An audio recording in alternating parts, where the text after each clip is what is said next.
জাতীয় সংসদ ভবনে আমাদের সহকর্মী আরেফিন শাকিল এ বিষয়ে খোঁজ খবর রাখছেন। আমরা যেমনটি জানলাম, এই বৈঠকটি শেষ হবার পরে বিএনপির পক্ষ থেকে এই মুহূর্তে ব্রিফ করা হচ্ছে। আমরা একটু দেখে আসতে চাই সেখানকার কি অবস্থা।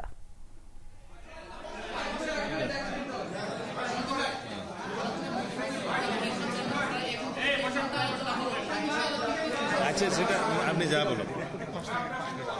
প্রিয় সাংবাদিক বন্ধুগণ, আমরা জাতীয় ঐক্যমত্য কমিশনের সঙ্গে বিএনপির পক্ষ থেকে আলোচনা করছি।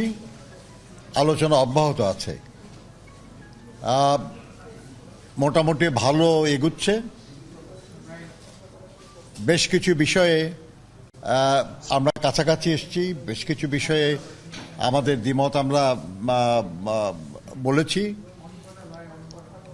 আমরা বিশ্বাস করি আর কি যে গণতন্ত্রে এটাই স্বাভাবিক। আমরা বাকশালে বিশ্বাস করি না যে এমন কিছু করা হবে যেটা সবাইকে মানতে বাধ্য হওয়া লাগবে। আমরা মনে করি যে দেশ এবং জনগণের স্বার্থ চিন্তা করে যা সঙ্গত, যা সর্বাপেক্ষা উত্তম, তেমন কিছুই হওয়া উচিত, তেমন কিছুই করা উচিত। এই ব্যাপারে আমরা কথা বলেছি।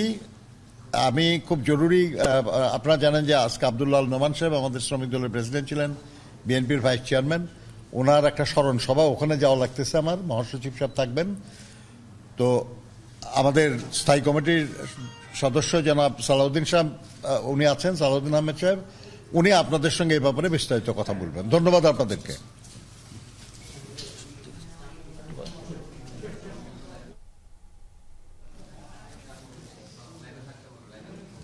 আপনারা নিশ্চয়ই জানেন, গত বৃহস্পতিবার আমরা সারাদিন আলোচনা